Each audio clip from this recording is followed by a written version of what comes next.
Coming at you live from DNHQ3 in beautiful South Pasadena, California. You know what this is, guys? This is the Astro Hate Podcast. And we're all very excited about it. They finally got theirs. We are powered by the Overtime Podcast Network. What is up, you people, whoever you are? I'm Clint. You can find me as Real FRG or Clint on the internet. You just have to search further and more difficult to find me. It's just Clint. I'm just saying, just kind of saying. What? I forget you have a real name. This is true. You can find me on the internet or whatever we do at BurkMe3. This beautiful man over here to my left. You can do the intro. I don't want to. Oh, I thought he was going to do it, to be honest with you, but he didn't do it. Do we have an intro? I thought you were going to introduce him. I was just segueing That was to the very introduction. clearly your thing. You were in the middle of it. It doesn't even say anything about it, but I can't tell you his name. His name is... It doesn't say anything in there. Yeah, it doesn't. His name is Richard. We call him Richard around here. I do, because it makes him slightly cringe ever so slightly. I mean, it's your name, man. Rick Krajewski, friend of the show. He's here. He's in the house, and he's ready to taco about baseball as I so... Really pushing it. I left it in there. I left it in there from last time. We're also going to dig into them cheating Astros because we have to. Take a look at the trade market because I don't think we've really done too much of that, and that will be featuring my new friend, the guy I met that one time, MLB Network's Chris Rose. And if we have the time, which I'm pretty sure we will, people on the stream side will see this fine gentleman on the desk. We got to give our one last superfluous push for the Dodgers that are going for some awards this week because obviously we can do everything we can, but it's not going to make a difference. I thought my vote mattered. I think they've already been tallied. Yeah, so. they've been tallied before. They've been tallied before. Before we get into any of that, we got to give a shout out to our friends up there in that upper right-hand corner. Yes, you'll see them. Give a shout out to our friends at sportscaster.com. Sportscaster.com, you can be the star of your own show with built-in studio graphics and access to special events. You can look like a pro and sound like a pro. So if you want to live stream, game, be your own broadcaster, whatever it is, go to sportscaster.com today. That is CASTR.com today, but of course after our stream. Please make sure you do it after the stream. Also, it is a live stream, so make sure you drop your comments and questions below. Let us know what you think about the, what are we calling it? I don't know. Bangate. It's Bangate. Astros Gate. What? All right, Rick. Benghazi. Before we get into throw that one in catching up with you, because we got to do that at least for a minute. Sweet. What is the official name for this in your heart? Your burp. You're welcome. You put me on the spot for this? Yeah. I don't know. What are my options? I don't know. You're coming up with something. Pretend you're clever. Like trash can throws or something like that? Oh, look at that. Yeah. Put him on the spot. We totally had I don't think we had a gun to him. But, also, as a side, Petrified One on Periscope wants to know why you have Joe Davis's kids at your house. I mean, not me. He's talking about Rick. I was at Joe's house hanging out with his kids. Yeah, it doesn't sound much better, but it was fun. It sounds a lot better than why do you have Joe's kids at your house? That sounds like you're keeping them. No, I'm not. They're there by their own free will. Oh, let's be frank. Bros says 2 years late gate. 2 years late gate. I did see that one earlier from them. I think I voted trash can gate. I was going with bang gate. Because they were banging the can or bang gate, whatever. NOLA. They have a little poll going up themselves on what to name it. You can go check them out as at Let's Be Frank Pod on Twitter because they have a poll going on and there's a couple good ones in there. Yeah, go check out that little poll, as you said. The little poll. NOLA_Frito says, we knew the Astros were dirty. We just didn't know this dirty. I mean, I think most people in the industry kind of had a good feeling they were this dirty. You talk to any of the Dodgers, you probably already knew about that. Funny enough, as we kind of are getting a little ahead of ourselves, we wanted to catch up with one another. We haven't had you here for quite some time. You know what? Screw that. Before we get into Astrogate here, where have you been, mister? I don't know. I've been invited back. I mean, you guys. I thought you were just gonna walk back, just like walk in. There's sometimes you guys are recording. I'm like down the street. I could probably just pop in and. We probably needed it. Except I don't really love that, so yeah, I wouldn't do He's that. not a fan of the pop-in. I mean, nobody's really a fan of the pop-in, but... That's a Seinfeld episode, isn't it? Yes. Oh, I'm familiar. But the MLB is popping into the Astros business right now. See what I did there, Brooke? Why don't you tell everybody about what's going on, Mr. Me3? What are we talking about? The Astros now. Oh, We're back on the Astros. Yeah, I was reading comments. By the way, James Brown is in the house. The James Brown. I'm sorry to report Amanda is not here, so you cannot stalk her. I'm sorry about that. Yeah, so if you guys aren't caught up in the latest in baseball news, because baseball season's over, and we're all very sad about that, except Rick, because college basketball's here, right? hell yeah. Hell yeah, it is. Down with Kentucky. The Astros basically had a former pitcher come out and basically say that they cheated during the 2017 championship season, which of course is the season that the Dodgers lost in 7 games, and my heart was broken forever, and I've never been happy since then, and probably before then, honestly. But let's be honest, it hurt real bad. Seemed appropriate. Yeah, it was good. It was a nice time to add it. Basically, what they were doing was making loud noises, and it sounds like electronically they were cheating. They were using, which is against the rules. That is 100%. Sign stealing in the game is not against the rules. I want to clarify that. We had a guy who was very good at stealing signs in the past, and he is now still works for the team, but just in a different capacity. Yeah. So sign stealing is not illegal, guys. Electronically, it is. Who was it? Was it the Yankees that got caught with the Apple Watches a couple years ago? Who was the Red Sox? Red Sox. I wasn't paying attention. It was one of those Eastern teams that we don't like. One of them's. You don't remember that when they had the Apple Watches that they were? Oh yeah, no, that wasn't. I don't even know if they thought they were cheating. It was just wasn't that Alex Cora? Oh, it might have been Alex. Wasn't that Alex Cora who was an employee of the Astros, as our producer pointed out earlier today? Scandal. He, the Applegate. The Astro doesn't fall far from the tree, or I don't know. That's just terrible. Wow. You're making me try too hard right now. I need to lick her up. Continue. I mean, that was basically it. I don't really know where to go with it. But the Athletic is a very reputable media source, and so they released their full-on first-hand knowledge, tell-all. I don't even know what you call it. Report. Accounts, recollections of instances where the Astros were cheating, and there was one very, very, very clear instance, and we actually had John Boy. Our boy John Boy. Of Twitter fame and Instagram fame and internet fame. Break down the video with, it was Danny Farquhar, yeah. right? I don't know how to say he was also the one who got hit in the head by a line, or had the hemorrhage. He had the brain hemorrhage. Yeah. Okay. It's an entirely different thing, but I just wanted to make sure we were all on the same page with the same guy. And you can definitely hear it in the video very clearly. And it is interesting how you can see him catch it and realize what's happening. And you can see him say, they're doing, and then he... Yeah, by that point. I don't know what video John Boy has access to, because I feel like he's really good at audio isolation. Yeah. Because some of the ejections and stuff that he catches, some of the audio, I'm like, there's no way. He has a good, I don't know what he does or what he has access to where he's able to do that. But I know that I saw a video someone else linked of the actual 3-hour game on MLB on YouTube, where I couldn't pick out the bang. You can't hear it. Yeah. But then when he did, I was like, oh, that's blatant. He has the raw field mic, and I don't know how he gets access to that or who gives him access to that, but I want it. Well, isn't there an option on not at bat, but the other thing, the other thing where you could pay to watch MLB games as long as you're not a Dodger fan living in LA, and you're able to, I think you're able to get just field noise or something like that, where if you wanted to turn off somebody like Joe Buck, like many people do, you would have that. Used to do that in the MLB 2K. You could turn off the announcers and just hear field noise. Oh. That's what I used to do. I don't like announcers in the games. So, I mean, in the baseball games. We know when it's on a script and it's the same thing. Somewhere over and over Vasgersian again. is hurt. Because it wasn't Vasgersian doing it for a hot while. He was, yeah. Vasgersian was good. So, of course, this has been... this has been a day for media and for news and just all the BS coming out with this. Immediately after... Kenny Rosenthal and all of them posted that on The Athletic. I think the Astros took to the Twitter, or they sent out a release to them, or wherever the hell it went, and they were saying, "Oh, we're investigating this thing that you're blaming us for now that we totally did." It was pretty sad the way they're pretty much, "Oh, damn, you caught us." That's the way it really felt like it, and they're cooperating with the investigation or something like that. I do love Mike Fiers even more than after all of this. He's like, he got his ring, but he's also like, F these guys, because F those guys. Mm-hmm. I think, I don't know if it's one of our more favorite things, but it's another one of the funny sidebars of this whole thing is Yu Darvish responding to it.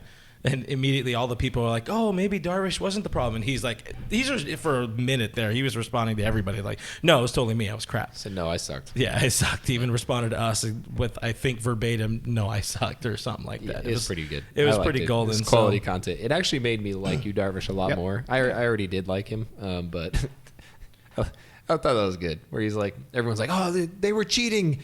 Maybe Yu Darvish isn't that bad. And he's like, No, that's pretty bad. It's like that. I mean, me, yeah, dog, they're cheating, but that was me, 100%. That's on me, guys. He's had some quality off-season Twitter experiences, man. Yeah. He's really killing it lately. I mean, maybe it's the cynic in me, but I feel like there's going to be an investigation by Major League Baseball, an investigation by the Astros, and they're probably not going to find a whole lot. Nothing's going to happen. Nothing's going to happen. Nothing's going to change. No. Fans are going to be pissed, and we'll kind of move on at some point. But as I told you guys before, the two winners for me in this are Mike Fiers and Yu Darvish. Yu Darvish was already funny on Twitter. I don't think as many people knew about it, and this is like his come up, I guess, in that sense. But like, oh. he's handled it well because lesser people would have been like, oh, yep, that's it. That's why I got rocked in that game. That's why I wasn't good. That's why they're. But he's just like, no, I wasn't very good. Whether that happened or not, it's still my responsibility. I still lost the game, whatever. I still sucked. He's making a joke of it, which is all you can ask for from an athlete. Yeah. Fiers risked his professional. I mean, I don't know how much longer he has left in his career, but after the game, by coming out like that, and I just like the way he went about it. It wasn't like, oh, I just want to be the guy. It was, I want to warn the younger guys who, this may be their only chance that this is happening, so that they know better. So I thought he risked a lot, and to tell the truth like that, it was pretty admirable. And he was the only guy who was willing to go on record, which I thought was pretty cool. Yeah, even all the. I mean, I think the way it was kind of worded or written up. I mean, there are a number of people in the organization right now that are anonymous whistleblowers in a way, but we have the question here. Do you think? Said the Joker asked. Do you think MLB will actually do anything about this? What do you guys think? Is anything really going to come out of this outside of a hand slap? I think what you were saying, it just makes sense. Like, there's going to be an investigation. Some people are going to maybe get in a little bit of trouble, maybe, some lower level guys, but ultimately, I don't think anything's going to happen. I could see like a suspension or a fine or something like that. Like, think about, I don't know if you guys watch Succession. Never heard of her. Man, it's a great show on HBO. You guys got to watch. But like, big scandal happens at this major company, and they immediately look for like who can be our scapegoat. And so I'm sure there's going to be some lower level Trainer. person who like, hey, this guy was involved with it. He's going to get fired or whatever. Or like, this guy's going to get a suspension as a result, and then they'll just move on and say, okay, we've done enough with this. Somebody paid the price, and move on. I feel like that's going to happen. Somewhere they're like, why did we fire? Didn't we wait to fire Taubman? And that person's going to get a really fat paycheck to say, hey, you're going to take the fall for this, but here's six-figure paycheck to say, hey, thanks for everything. And Houston Astros, if you are listening, I'm willing to take the I'm fall. absolutely willing to be that guy. I can take the fall like, for less than 6 figures, as a matter of fact. Have a price, man.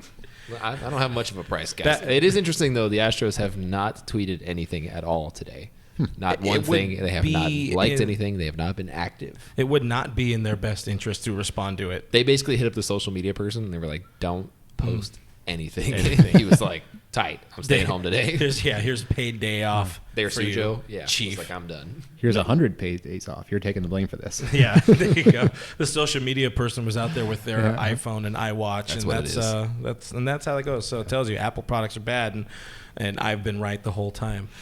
The other narrative we've seen a lot with this, and it's really pissed off a lot of people on the internet. But you don't, even if you do take away this title or put the asterisk on it, it doesn't mean anything. Everybody already has that joy, already has that pleasure of, hey, we won it, F y'all, we already did it. It doesn't matter what anybody thinks. But they're saying, like, the people asking, or even a poll that we ran on our DN Twitter just to see what people's feel of it is do you take that title back? And it's like, I don't know, is it posthumously awarding it to the Dodgers or whatever, but they did say take it back. Take it back.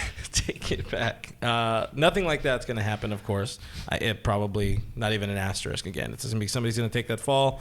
And that's cool. That's totally cool, but it's not. I equate it to, I don't know what year it was, but the Rams-Patriots Super Bowl where they were filming practices. Oh, Is that right? Was it the Rams-Patriots? Yep.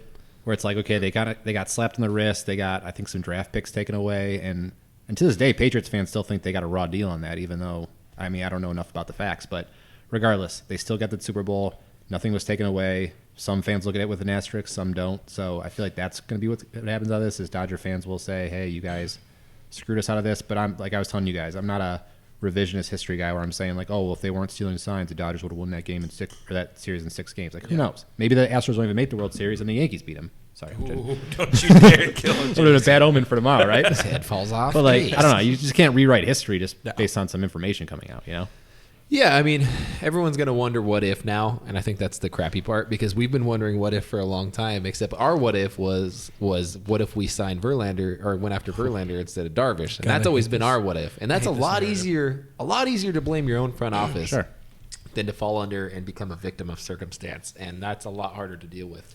And so I was talking to some people about it today, and I remember there were some pretty huge Vegas bets on the Dodgers in that 2017 World Series. I remember one guy in particular had put down like 1.5 million or something on them. Huge number, huge ridiculous number. Imagine how that guy feels right now. I mean, if he can afford to put down that much money on the Dodgers, it's probably not that big of a deal for him. But nevertheless, like you think about what should have been yours, and that's tough. That's tough to look back on. Definitely a black eye for baseball when you're talking about the integrity of the game, I guess. Like I said, sign stealing is 100% a part of the game, but that is against the rules, and it's very clearly against the rules, and they know it's against the rules. There's no, we didn't know we couldn't do that. Like they understand it. So that's going to be tough to get over. It's going to be a weird year for them next year, and it's going to be a weird thing for them to have to work around for the next season. After that, it'll pretty much be gone. The same way everything else in the past has been gone from teams that have gone through things similar to this. The Patriots with Deflategate, gone in a season. Everyone forgot about it. No one cares about it. Things like that. Stuff happens. The Apple Watch, what I think is fiasco, whatever. What I think is interesting is I read that. What book was it? What's a book? What is this word? Dude, I've been reading way too many books lately. It's the thing with the paper. Forgot what book it was, but they basically talked about the kind of the Astros organization, how there was like so much resentment and distrust within the organization because, it was very much a process formulated, no feelings, no whatever kind of organization. And so I think there was always kind of this mistrust for the organization itself, but there was nothing really to back it with. Yeah. And over the past, the Osuna thing was a start, but over the past month now, we've had a couple instances where it's like, okay, it's really easy to dislike this team. Yeah. You know what I mean? It's they're 100%, I think, the biggest villain now in baseball. So I guess the Yankees are very excited about all of this. That's true. The Yankees like to be excited about you got it? Like that. You got the breaking news? Gabe Kapler just hired as the Giants' new manager, by the way. Oh, wow. Did anybody not expect that? I thought there was a chance it could be some very random person. No. I thought there was an outside chance. Farhan's but it's a boy. Farhan. Yeah. It's a Farhan born and raised. That was the guy that Farhan wanted immediately, and ownership was like, no, you got to interview some more. And then Dave Roberts, as he does with his words, whisked them away because he's a talker. How are you tweeting right now? Magic. Wow. The age we live in. Speaking of Andrew Friedman, to button up this final bit of the Astros thing, he did. That's not what we're talking about the whole time? What?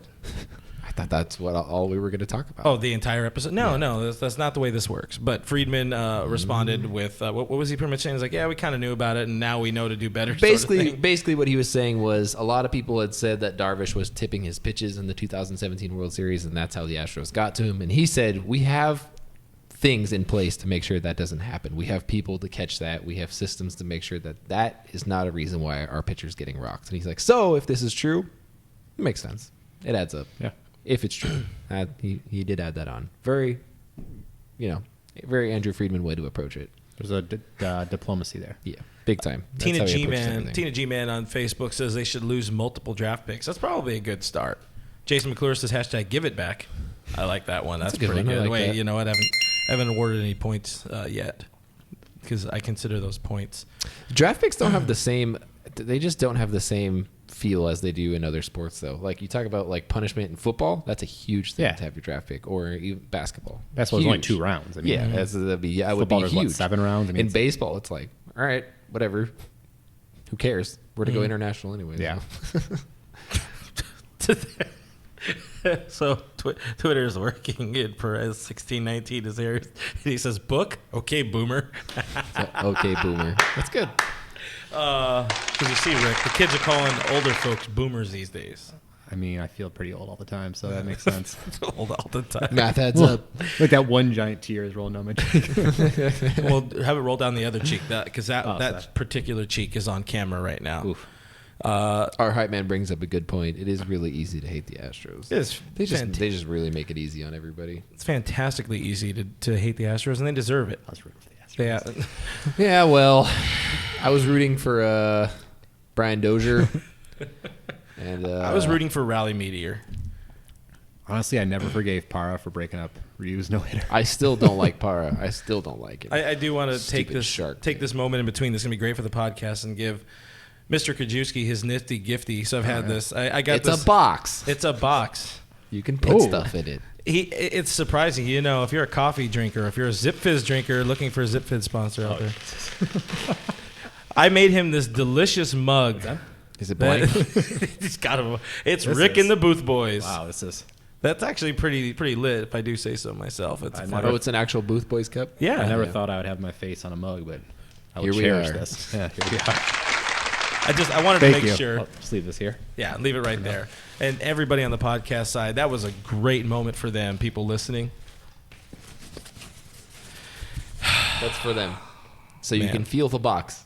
Anyways, so it's been an interesting week for me and the Astros because last week after we finished up our show, that was when I kind of, air quote, dropped the news that with Tyler White having dropped the weight. It was because right when he came over to L.A., I was told by people within the organization, I will take the high road and say sources, a friend of a friend of a friend who is not that even far removed from the field, quite literally.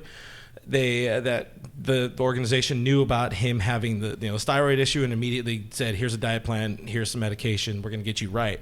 Well, and that particular source went on to say that the Tyler White's previous team, we won't call them the Astros, but they knew about the issue. And anyways, so a day after I posted that, because Astros apparently really late on it, I guess nobody tipped them off to what was happening. But see what I did there? Because I the camera. Yeah, I understand. The Astros Twitter people got all over me. Like they were trying to hurt my feels, and I don't care about what any human people or anything have to say about anything. Did they call you ISIS? They did not call me ISIS, but I just thought it was really funny that here they are a week ago, trying to high road and do whatever, and now I think they're all still trying to high road and they're trying to battle back from this on the internet, I'm assuming. But it's just funny, and I guess the ultimate point of the story is poo-poo on you, Astro and Astro fans and Astro Nation, and any of you former Dodger fans that somehow became cuckolded Astro fans or whatever the hell you're supposed to be these days. Screw off to you people too. That's all you have to say about that? Yeah, it seemed important. That's a good way to wrap up A thing? Askgate. What are we calling it? Askgate. I don't know what we're calling it anymore, guys. What else are you supposed to call it? I don't know anymore.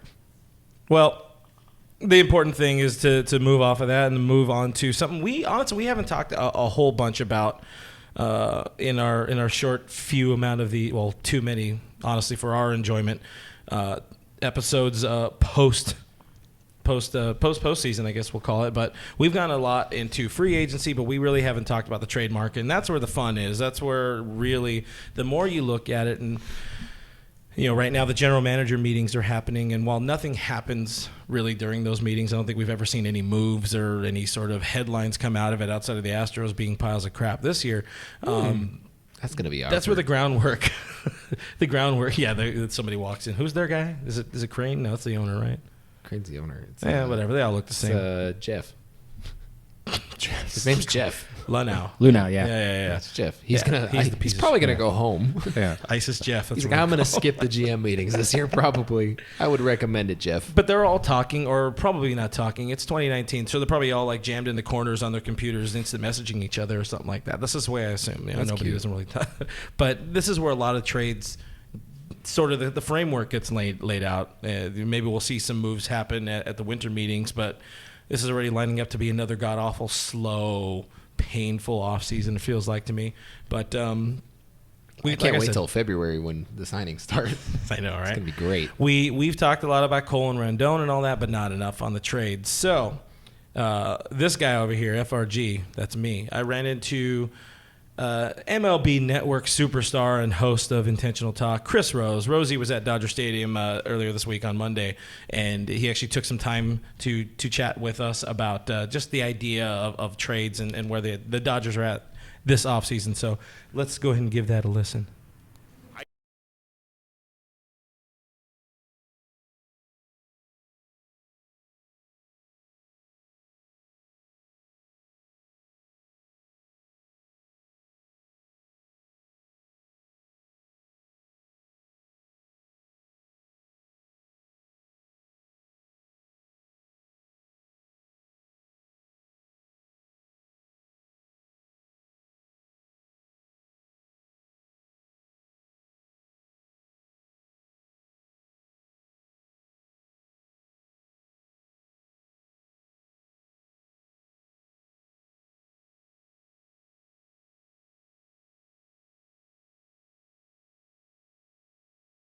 to guys that.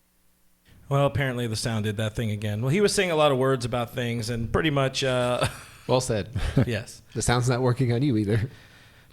Yeah, I don't understand. Like, I fixed it. I did it where it should have been doing the right thing, but whatever. F you sound. Pretty much, Rosie identifies the names we've seen a lot of. We got Mookie Betts, we got Frankie Lindor, and kind of a newer name you're sort of surprised to see in Kris Bryant.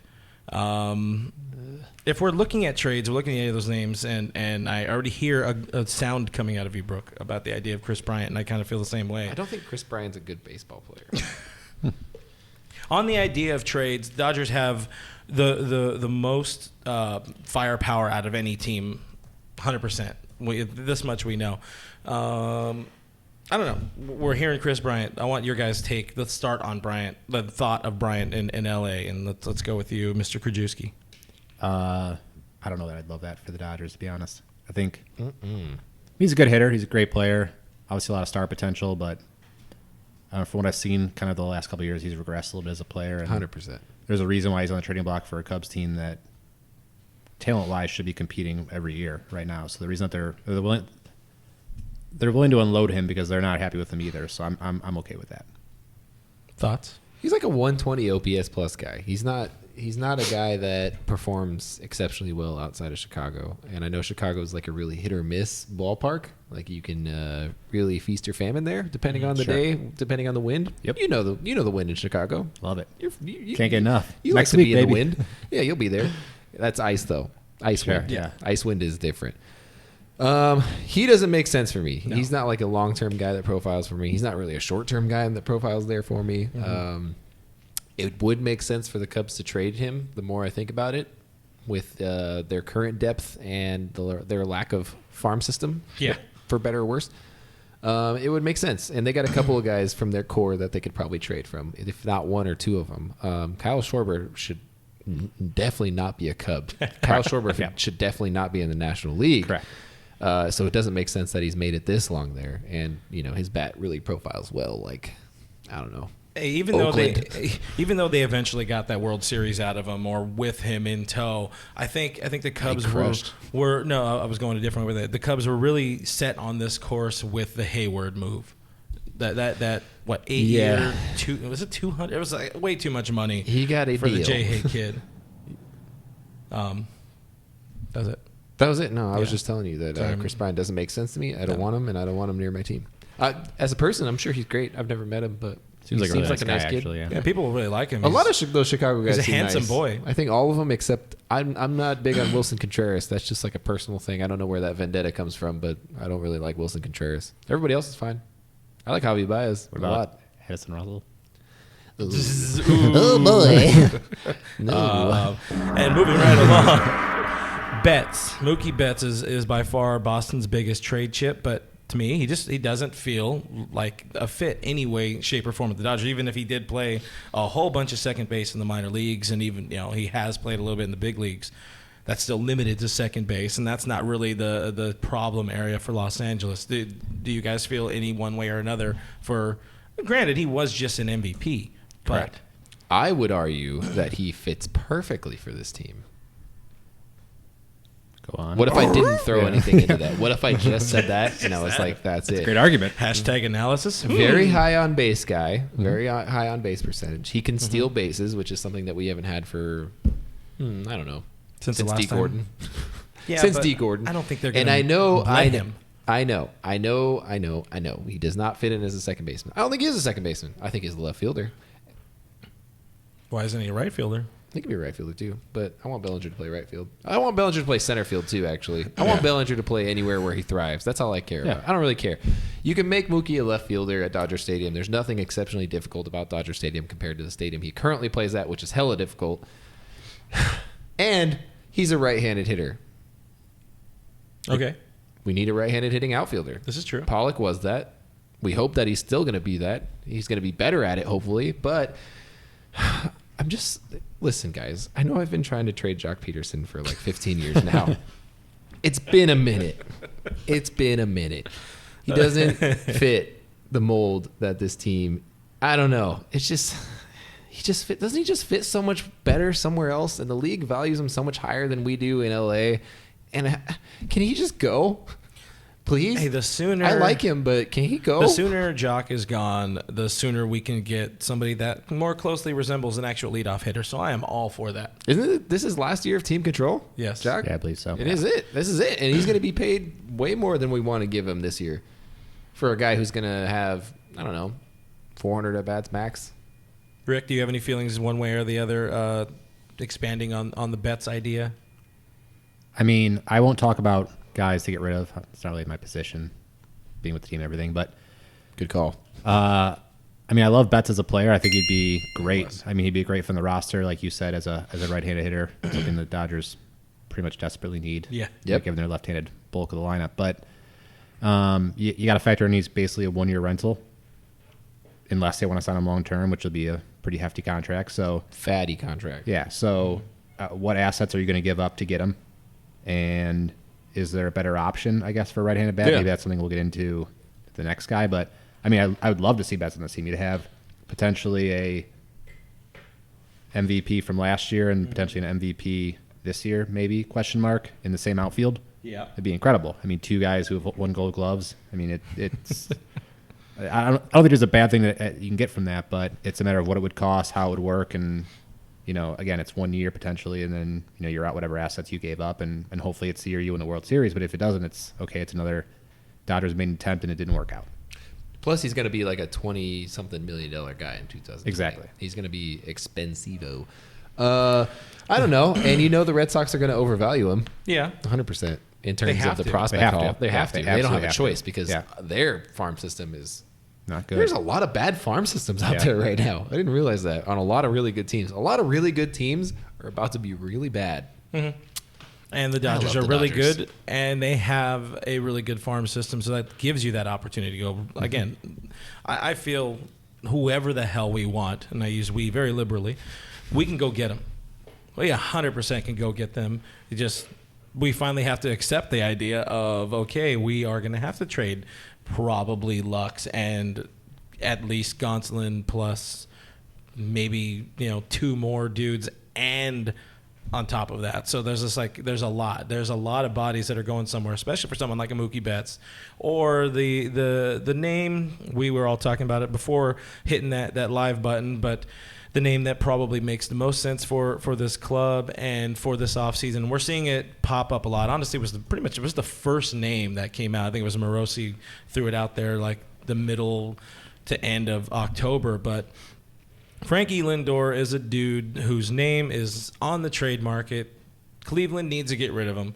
Or they don't need to, but they kind of have no choice because they need to cut payroll for them maintain sustainability.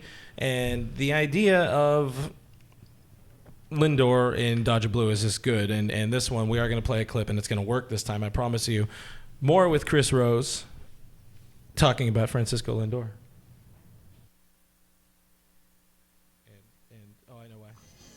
I don't think it's too much to say that Frankie Lindor is my favorite Indian of all time, and that's saying something because he's only been in the big leagues now for not even 5 years. But what he brings to the table, how he can change the dynamic of a club with his energy. You're talking about a Gold Glove shortstop who can hit 40 home runs, who gives you a good at-bat, and loves the limelight. I mean, I would do everything in my power if I'm Andrew Friedman to pry him away from the Indians. And the Dodgers have plenty of young, controllable players that the Indians would love and would covet. And like I said, he can change stuff because Seager is as solid a career as he's had so far. He is injury prone. And I don't know, let's say he was 1 year from free agency. Would the Dodgers want to lock him up definitively? I don't know. So we're talking pretty much it would have to be at least a direct positional swap with Lindor and Seager. You're not guaranteed to have to include Seager in that trade, but one of the things I asked Mr. Krajewski here was to just give us some love, give us some stats. Let's compare the idea at shortstop of Lindor versus Seager by the numbers. What do you got for me, Mr. Krajewski? I mean, offensively, they actually compare fairly similarly. Just from an average on-base slugging, kind of the peripherals. You look at that there. I mean, Seager has a little bit of a slight edge, actually, if you look at it. But Lindor surprisingly has a little bit more power. He averages a little over 30 home runs a year, whereas Seager's more in the 20, 25 range. Yeah. Seager obviously more doubles. From the WAR perspective, Lindor just over the last 4 years has him beat, but you have to factor in that Seager missed almost a full year. Speed, got to hat tip to Lindor on that one. And defense, I think, is where Lindor really sets himself apart. I mean, the number of plays he can make, the range he has really kind of supersedes what Seager can do on the field. Seager has benefited greatly from kind of the positional adjustments and the scouting that the Dodgers do, which is great. But now you say, okay, can you do the same thing with Lindor? And it's like, I want to say he makes like 45% of the non-routine plays. Factor in that now he's going to be in a better position before the play starts. I mean, it's kind of amazing the ground that he can cover and what he can do and play everywhere. But, you know, if the trade were made, I wouldn't be a guy who says, oh, no, you know, my favorite player is gone now. You know, what do we have left? I'd be really excited about having Francisco Lindor. What are you thinking there, Mr. Brook? Well, I kind of said it before. We haven't had a true leadoff hitter since Rafael Furcal. We haven't had a really good glove in the infield since Rafael Furcal. So I'm off. I mean, I love it. I would love if he came over here. I don't know what we'd have to give up to him. Yeah. Obviously, with how much control he has left on him, the Indians are going to ask for Lux. a lot. It starts a at lot. Lux. It starts with Lux, and Every that's move- not even it. Any trade that happens to come down this offseason, Lux is no longer a Los Angeles Dodger. Everybody wants this kid. And right now we're fighting. I think we're, as Dodger fans, maybe I'll speak for myself more here, but, you know, we're fighting having seen so many hits. And you know, our SD Dodger Tim Rogers pointed it out in one of his recent articles. I think it was him. If it wasn't Tim, then Tim, I'm giving you the credit. But, you know, we've been so blessed to have so many hits. We pretty much keep cranking out the hits, whether it's Bellinger or Seager or you know, Walker Buehler. These can't miss prospects aren't missing, and that's a huge thing. So you really want to see what's next. What can we pull out of Gavin Lux? Can he be that guy who was hitting close to 400 for most of his AAA career this year? It just, at some point though, as Rosie points out in the earlier clip, that, you know, well, people on the podcast side will be able to hear it because I'm going to fix that, but the other people couldn't hear it. It was SD Dodger Tim. Thank you, Tim. At some point, you need to just you can't just keep relying on the same thing. You need the excitement of change. You need to go out and find like a known commodity, in this case with Lindor, as opposed to maybe what you might get out of Lux. And Lux is 21, 22. He's young. He's a young boy. He's a young, supple boy, and it's going to take him a very, very long time to become that guy. That's, you know, he doesn't immediately become Corey in his third season. He might be more. I mean, not to say his rookie month was fantastic, but you don't know what you have in him yet, and we're all so very tired of losing and being this sort of laughing stock in baseball in a way that sometimes you just have to change course, and I'm fine with that. You know? And keep in mind out somewhere, because he has a huge contract. He's like at $18 million for a 34-year-old pitcher. That's a little hefty for the Indians. Carlos Santana, they still have him on their books for roughly the same. You got guys like Jose Ramirez, who are about to become, or in their arbitration 3-year. I think guys like that, you know, there's going to be a lot of moving parts to this if they decide, and it's going to start with Frankie. So if they decide to offload him, the Dodgers, who knows, they could take on Corey Kluber's contract. That might be part of the deal, because they're going to want to get rid of money, and the Dodgers have money to spend. So And you got to consider that too. You need another right-handed starter and somebody that can get you some quality innings. Hey, you know what? Some people look at the fact that he only made 7 starts in 2019. What's the problem? Oh, so some people look at the idea that he only made 7 starts in 2019. I look at that as that's low mileage. I'm taking the Scott Boras pitch on that, or approach on it. Hey, there you go. You know what? He saved himself a year of throwing on that arm, so he should be all healthy and spruced up and ready to bring the Dodgers a championship home in 2020. Of course, that's just me wishful thinking. The other thing I didn't mention with Lindor is, as a switch hitter, that's a right-handed bat again. We were talking about bats. I mean, a guy in a situation he could hit right-handed in a leadoff spot. That's low mileage. I hear me. Oh, great. That's impressive. So if you think, I want to say when I looked at his career stats, he was slightly better as a right-handed hitter than lefty. Yep. Last year he was worse as a righty, but overall, it's a guy who can hit it from both sides of the plate. So I feel good about having him in the lineup if that trade were made. And plus, that's something that's just a little bit different, and it's kind of fun to have that, a switch hitter there at the top. Yeah. That's a true difference maker in the lineup. I mean, he could be somebody you bat lead off or whatever, but you look at that lineup, or you look at that potential infield, and you're seeing.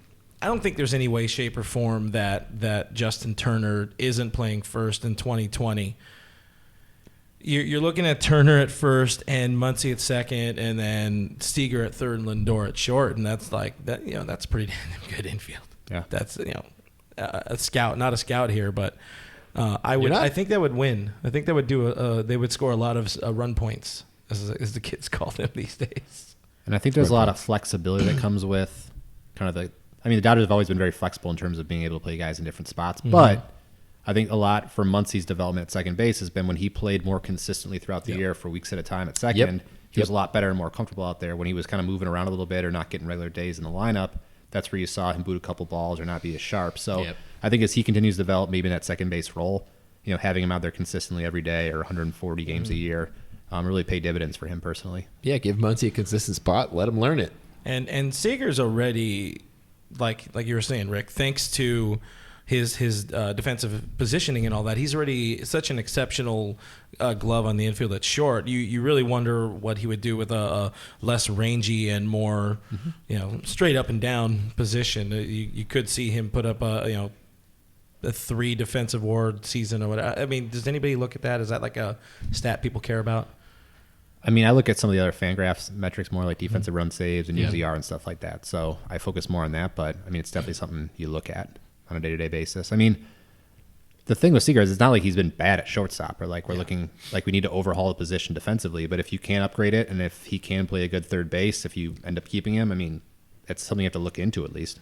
Not to mention Turner's defense at third base has been going downhill for the past 2 years, and it probably comes will with age, continue. He's getting older. His knees hurt, his wrist hurts, his back hurts, his everything hurts. He's old. Same. I get it. He profiles as a first baseman long term for his old age, and you might as well just move him over there now if you have the chance to. It's going to happen. Get him over there. Yeah. And well, like we said, give Muncy a spot. The other thing, I think the Times today officially linked the Dodgers as air quote in on Donaldson, which is another old third baseman, but I kind of like the dynamic he brings. He's somebody who I think is sort of notorious as, and in a positive spin, kind of a clubhouse asshole, because he's not there to just F around. He wants to be there to win. And I was talking to a beat writer for the Braves, Mr. Gabe Burns, former editor over here at Dodgers Nation. He's a beat writer for the Braves, and he was talking about pretty much that same vein, how much the introduction of Donaldson into that clubhouse there at SunTrust or whatever the hell they call that ballpark these days, it was a different I guess we'll call it a different monster for the club. Like, he's sort of in his own world, but he's very receptive to anybody coming up and asking him for this or that. He'll take his time with the media, and I think just you have that angry boy in the back. It could be. I don't know if it's a problem to say the Dodgers are maybe looking a little too buddy-buddy in the clubhouse these days. It's probably a good thing. You prefer that. It was nice to go through a season where it wasn't, Puig did this, or somebody's mad at that, or Greinke's trying to fight Puig, or whatever the hell the problem was at any given point in time. But also at some point where it starts to get a little too vanilla and boring, which I know is right up Rick's alley. He loves that. Wow. You said that? That is literally his own shot words. I would just like to say he said that. Those are literally his own That is words. so rude. He says No, I that said about you me like every week. vanilla. It's fine. I love you both like Man, co-hosts. boring. That was the word you used. That's great. Gotta let that one marinate. So far, boomer and boring. You boring boomer. Wow. Did you text me that earlier today? Like you said you were boring or something? No, I don't know why I would do that. It was all fake news. Should I leave? Yes. Okay. Anyway, some sort of change. See, me in that clubhouse being the guy who's razzing and ruining everybody's day. See, that could be a difference maker. Josh Donaldson could be that difference maker. What do you guys think I could be wrong on about this, Donaldson? but 88 Gibson came in. Yes. they were trying to pull pranks, and he was like, no, I'm not going to deal with this. He was kind of like, He walked out. yeah. Yeah. So I know your shirt literally says enough about 88, but I mean, that was a guy who was basically came in and was like, no, I don't want to, I don't know if we're allowed to swear this. I don't want to mess around in the clubhouse. I want to win. Whatever it takes to win, we're going to win. I need to win. And I'm not saying that's the way Donaldson is, but maybe a different personality type like that to say, hey, I'm here if you guys want to talk or if you have questions for me or whatever you need. But I'm getting older. I have one focus, and that's to win a World Series. And I think that can be good for the clubhouse. I don't know what it'll cost. I don't know any logistics on that. But if you were to bring him in, I can't see him being a bad clubhouse guy. No. And while he's older, he's also somebody that kind of fits that type of player that the Dodgers want, which is pay him a bunch, pay him for not that long, and you're taking Turner away from third. It checks off a lot of boxes, and you're not losing that prospect capital. I think he does have the qualifying offer attached to him, if I'm not mistaken. But I don't know. He's so old, he shouldn't. But there's a possibility. He also, if you look up every benches clearing incident in the Major League Baseball since his arrival, he's in a lot of them. Not necessarily in the middle of all of them, but he's always the first one out there. That was that brief time when Toronto was good. Yeah, when Toronto was fighting with the Rangers every other week. When Odor cleaned Batista's clock, Donaldson was the first one out on the field, like sprinting out on the field with Pilar, like both jumping over people to punch Odor. So I don't know, maybe you need that. We don't have that guy really anymore. Who is that? Like Kershaw became that guy, and it was just like that's not what it's supposed to be. Like this doesn't John make Boy sense. masterpiece. Yeah, when Kershaw like gets up over the fence, like saunters out to the middle of the field, and you're like, "This is our fight." That was like this is our fight now. That was that one time. Most of the other times, Kershaw was dancing around like a dork, which was a fun introduction to his repertoire, I guess we'll call it. Yeah, but the many personalities of Clayton Kershaw. Yeah, I don't know how many people want us to talk about Kershaw right now. I'm just saying. SD Dodger Dave points out that Billy Beane chased Donaldson out. I don't know if he chased him out, but that's one take Wasn't on it. it. Like Brett Lowry for Yeah, Josh that would be Donaldson? more Brett Lowry that was eventually chased out. Gail, friend of the show, Gail says, was thinking the same thing about Donaldson. Need a fire in the clubhouse, and he was definitely that in Toronto. He will start a fire. She would know about Toronto. Oh, Literally. she's in Canada. Yeah. So that means resident expert on all things Canadian teams. Canada's pretty As big. Is in, she in yeah, Toronto? I don't think she's in Toronto. I was going to say. Why are you mad? I'm just saying. If you're in Canada's LA, big. like if you live in LA, that means you live in California to people. So if she lives in wherever, that means she lives in all of I Canada. realize it can't Like when stretches I- like the entire Yeah, like when I go places and they're like, "Where are you from?" and I'm like, "LA," America. America. even though I'm not from LA. America. We got a funny little, I don't know what we want to call this, but friend of the show, John Isles, everybody's a friend of the show here, on YouTube says, eerie coincidence tonight. Second round on Jeopardy, the clue mentions a telescope 1951s and an Apple Watch in 2017 being used to steal signs. The team's names Bobby Thompson. were not mentioned. That's pretty funny. See that, guys? That's like divine intervention or something. I don't know. Manifest Destiny. Never heard of her. It's a way different thing.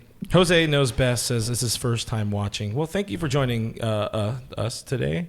And he loves it. Okay, I was going to ask. He's like, this is He's trash. She's like, do you like it? I Get would that like to boring know. boomer off. Get the boring boomer off. I would like to note that my old lady says, stop being mean to Rick. Thank you. Hey, I gave you a mug.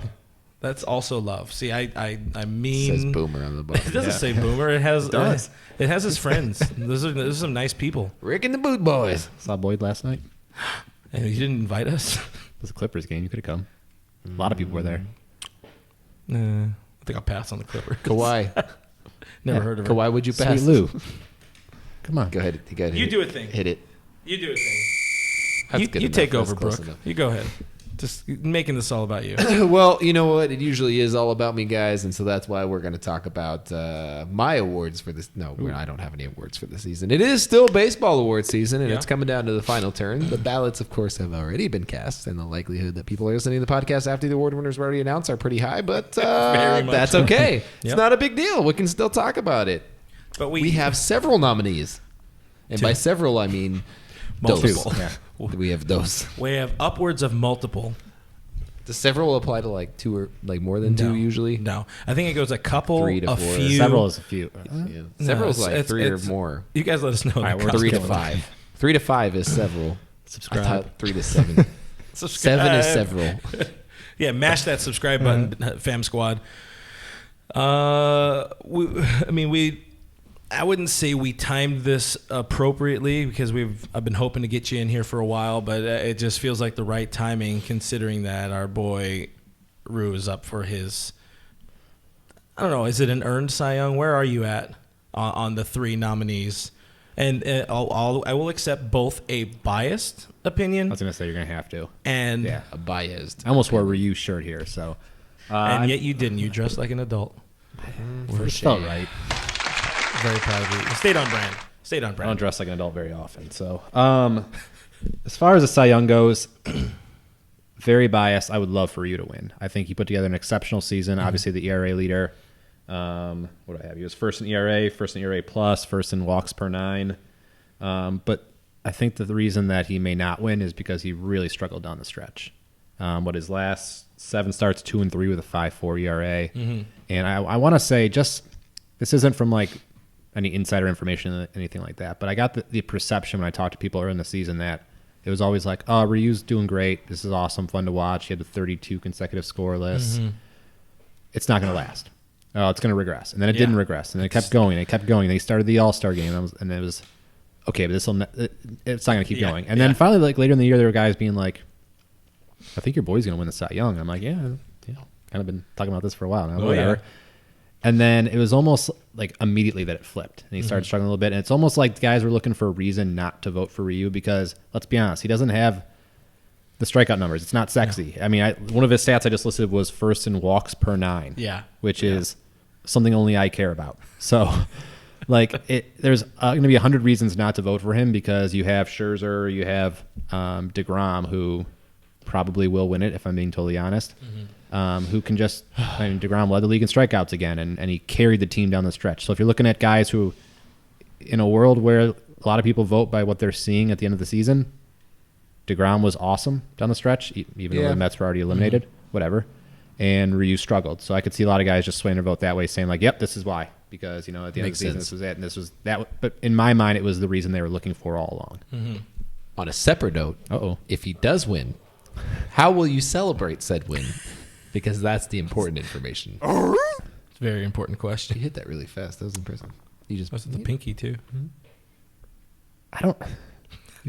You guys know how I feel about. You broke him. Like you're gonna run. Are you gonna be in Chicago when it's announced tomorrow? It's tomorrow. I don't know. I don't know. No, when you're going next Wednesday. Next Wednesday. Chicago. Okay. If my mom's listening, I'm coming home next Wednesday. He's gonna let out a very slightly audible woo. You'll hear it's it. It's gonna be very exciting. It'll be. There'll be like a sprint around the neighborhood, and then I'll be hitting up anyone. Like you guys will get texts, be like, "You guys want to go out tonight? You want to hang out?" I want to be in a social setting right now, which does not happen that often. So we're playing Rick softball will want to be tomorrow social. Night, so you can come out and hang out with us, and we'll have beer, and you can watch us play. Very You can bad wear sports. just your Ryu just shirt. how I imagine celebrating a Ryu Cy, watching people play softball. Or you can come out and that's how play. I pictured it. 8 dudes on the team with 6 girls. That totally works. My back kind of hurts. You can play shortstop. No, I don't want him at short. Left-handed shortstop always works. Shortstop is pretty dope. I got other people. They can Anyway, turn it. I don't know how I'll celebrate. I mean, it would. I don't know. you have to follow him on Like a mini Instagram. bottle of champagne. With our You sponsor, see like Modelo. Yeah. I wish Modelo was our sponsor. I Modelo. keep reaching out to them. They don't answer. If I I had even to, wrote it in Spanish. if I had to give it a percentage, I'd say like 30% chance Ryu. I think that's being a little generous. Sorry, that wasn't a reaction to this. It was a reaction to our buddy AJ Gonzalez. AJ on the guitar says Rick should celebrate with a glass of gin and tonic, and gin is spelled J-I-N. Oh, I get it. I was gonna say, I don't really. Gin makes me angry if I'm being totally honest. Gin makes me. Oh, I want to see Get angry that on Rick a now. t-shirt. No, you don't. Any other alcohol makes me the happiest guy in the world. Nah.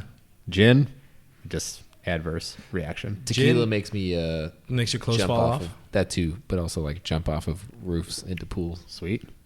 Beer also does that, and whiskey does that, and alcohol does that. A small crowd makes me do that. Because I'm a sucker for a laugh. He loves attention. Bet. If I can knock DeGrom real quick, his team was only 14-18 in it starts. Okay, That's all I'm I saying. agree, yeah. 14-18. Yeah. Plus, he's the Mets. Yeah. But he hit more homers. What It's up true. with that, Rick? Yeah, but Why Ryu, didn't you will him? Ryu hit that one. It was the most glorious. Did you just hear it like dun dun dun dun dun? I actually replayed the call of it the other day just because I just needed to hear it. was one of the best days of my entire life. Oh my gosh! I mean, don't. That's not a superlative. That is sincere. I think sincere. I don't know how good it would have been for me if I didn't know you. Oh my but God. knowing you, I was like, I'm so happy for Rick right now. And I was on Twitter and I was like, watch everybody congratulate Rick one after another. And it was literally It like, was incredible. I didn't even everyone like, see I'm so it. happy for Rick. I didn't see it. I was at the golf course and I still text you about it. I was like, how are you feeling right now? I don't know that my heart's ever. I have a pretty slow heartbeat, I think, and that was. It's tough. Yeah, it fixed a medical condition, guys. That's how No, important. slow heartbeat's good, man. I'm in great shape. I was happy that Theoretically. Theoretically. That's the last time I was happy. That was the last time I was happy. Nerdy Dodger says someone get Brooke a tequila. That's an important thing. Tequila. What about our other guy? What's his name? Buildinger? Something like I forget the other guy. This is a Ryu show. This is the hot Ryu hour. But what about Belly? Oh yeah, Belly. Not hot Ryu, I but- forgot he could get an award. Possibly, probably not. What's happening, Rick? If I had to actually, I mean, of the two Dodgers, I'd say Bellinger is legitimately the More better likely chance. between the two? Yeah, I'd say if I had to put, I'd say 60-40 Bellinger over Yelich, and it has a lot to do with the fact that Yelich missed the last 2 weeks. With a broken knee. Yeah, and it's tough because I mean, again, from the peripherals, higher average, higher on base, higher slugging. I think the Gold Glove for Bellinger definitely helps from an all around player perspective. Mm-hmm. I find it interesting that guys always talk about when it comes to like MVP. Okay, well, he was on a team that he led them to the playoffs, or he led them this tight. But for Cy Young, it doesn't really make a difference. Like, Yeah, Cy Young's yeah, like, it's like, you oh, were just the best pitcher. it's That's like, oh, well, you won all those games because your offense was good. It's like, wait a second. Yeah, that's true, How yeah. does this? I That's a mean, good point. I understand it. It's just I don't know. I've been saying it for years, and I'll keep saying it till the day I die. Baseball voting is one of the most flawed systems in the whole sport, or whatever. All of sports. That's what I mean. But I will say about Yelich. I mean, he missed 32 games total in the season. Yeah. With the Brewers back did early in the better. year and ever. And then I know it's didn't not notice as it. pronounced as Coors, but like the home field advantage he has at Miller Park. Yeah. If you look at his splits, granted his splits on the road are about equal to what Bellinger hit, so they're not too far off. But if you factor in the full season, the Gold Glove, winning the division, the start of the season, the one knock on Bellinger is he hit like 256 over the last couple months. I mean, it's not great, but They also had the Fielding Bible thing. That's another like defensive award. He did he did a lot of things with the glove. He played everywhere. He was that everyman. He definitely 100% was the most valuable player for the Dodgers. But yeah, I still think he wins it. This is probably as close of an MVP as I've seen in a while, if I'm being totally honest. That's good. That makes me feel a little bit better. Yeah. Well, before we let you go, Rick, and before we let you guys go, Well, I got all night, guys. because it's what time is it? Tuesday. That's my best joke of the day so far, and it's not even close. We had Gail ask, and this is an interesting question because I think a lot of people actually want to know this. Where did your love for him start? For Ryu. Yes, because no one really knows the origin story of Rick. Rick and not Rue? like his Rick and origins, Rue? but like Rick and Rue. That's my next Is shirt. that the next mug? Yeah. Do you have like a picture with you, like Phantom arming around him? I could make that. I can make it in post. Hey, Anthony, you can make that, right? All right, we post. got that. Yeah, make that in post. My love for Ryu. So, last year was my first year with the team. Joe was asking me about favorite players early in the season, and I mean, I'd seen him pitch a few times. I'd kind of grown to like him as a player. I just think okay, when I pitched in college or just in general, I was a soft throwing, not that he's that soft throwing, but left-handed pitcher, had a lot of junk. Uh-huh. Didn't really overpower guys. When I say that, I only care about walks per 9, that's because that was my best stat. It's like I had the fewest walks on the team. And You're like, Coach, yeah, please yeah. look at my walks per 9. He'd be like, you struck out 4 guys in 7 innings. I'm like, yeah, but I didn't walk any. You know what I mean? It's like He gave up 7 Yeah. home runs. Well, hey. No. That was just a hypothetical situation. Yeah. Hey, Totally. I cut the ball in the park, all right? So I think just from a left-handed pitcher, I don't know, I gravitated towards someone who kind of, not that I compared it all to hit what he could do, but just similar pitching style. Mm-hmm. And then, I don't know, he's just kind of a lovable character. And Yeah. I heard that he didn't really throw bullpens and just kind of hung out. And I didn't throw bullpens. I only pitched on days the only time I threw a baseball was when I pitched. I'm like, this guy gets it. I think that was one of my favorite things to hear about him because everyone was just like, what do you mean he doesn't throw bullpens? And they were just like, he just doesn't throw bullpens. Yeah. And they were like, what? And I was like, yeah, that sounds what I did at the D3 level. It makes total sense. He did it at the big league level, yeah. so so big deal. And importantly, he bows when bowed to. He's told you Yeah. told you it, Yeah, right? yeah. No, I wouldn't say. But, You're the one who lives on that story. It hurts me to this day. Anyway, to finish that story, I told Joe, I told Oral, and they were kind of like confused by it. And then he went on the IL or DL at that point, and then he came back and was pitching well, and kind of like each time he would pitch well, they'd kind of turn and look at me like, all right, you're onto something here. And then like midway through last season, they're kind of like, you're loving this, aren't you? I'm like, yeah. I bought real low on that stock. So when do you move into a scouting position? Scouting position, huh? Could you imagine? Like They're like, that guy. He's real good at picking out non-overpowering left-handed pitching. Yeah, could you imagine? We really cornered the market on that. We got 4 lefty starters that throw like under 90. He would have found Jamie Moyer right off the bat. You want Moyer. I'm assuming you're all in on Cole Hamels. I was called the high school Jamie Moyer from my team. They're like, yeah, you really like. And I was like, that's not really. Didn't you like give that is 100% not a compliment. Yeah, I was like, thank you. It was like a record for home runs allowed. And the coach is like, yeah, you're like Jamie Moyer. I'm like, that's not good. Dude, you could pitch forever though. Yeah. Keep in mind what Jamie Moyer was like, only 46 at that time. Listen. He still had 10 more years under his belt. Oh God, I think that's about the proper time. Man, I don't know what to call this. So we call this like I was the Jamie Moyer. I'm pretty sure I'm calling this episode Ideal Rick World. Jamie Moyer's last season, he was 49. Oh dear God. Are you serious? 49 years old. People Major get League that Baseball. old? He pitched in 2012 for Colorado. 2012 In Colorado as a 49-year-old throwing like and had a 78. 5.7 ERA. Not bad. What was his FIP though? Like, There's so many Like seasons I have like to scroll 2-3. up. It's like, yeah, he actually I dominated. know, right? 5.5. Okay. So I mean, he for being was Jamie better. Moyer and Yeah. being 49, not bad. So blame Tulowitzki for his crappy defense at short, and now we're done. We're 2012. Yeah. Anyways, guys, that's all the excitement we can handle today. But thank you to our friend Rick for coming out for walking a couple blocks away. Yeah, thanks for having me. We're gonna have to bring you in more often in the off season, just because. Got a lot going on. Though, You live so, here. yeah. Bet. It's like, oh, I'm super busy. I don't want to Yeah. be back until like next year. You guys can find us on the internet at DodgersNation.com. Subscribe to Blue Heaven on iTunes, Spotify, iHeartRadio, Google Play, Stitcher Radio, Player FM, and anywhere else. Just Google Blue Heaven Podcast or like Dodgers Nation Blue Heaven Podcast. We'll pop up. Or just Google Brooke. I don't think that's going to work. Okay, that's fine. You're probably going to get like a woman, but that's okay. That's also Find good, out I what guess. happens. Yeah, you can find us at all those sources because obviously It says now that's where podcasts a are. small stream. The No, it Lake is. District boasts lovely lakes and babbling brooks. Oh, you searched it. I literally Googled Brook, and that's what came up. That's good. The definition. That's good. That's really impressive. I am at BrookMe3. This guy over here is at RealFRG. We are both on Twitter and Instagram. But, go to DodgersNation.com.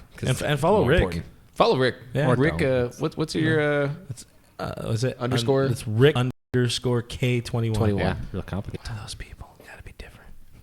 Mine used to be different. And Gotta be different. Then I had to change it so they were both the same. 'cause I'm not you told me actually to. mad about it. I mean, my email is absurd. It's my full name. Yeah, Which is like, it's kind of a why? Just why? lot. Yeah. What's your middle name? It's only the initial, but my middle name is Charles. Rich Charles. Don't forget that Oh. one, Tati. She likes middle names. I don't know what her deal is. It's because you offered a free drink to anybody who knew my middle name. Anyways, thanks What for is your hanging out with middle us. name? Thanks for hanging out with us, guys, James? and we will see you next Tuesday. Jimothy. Bye. Bye.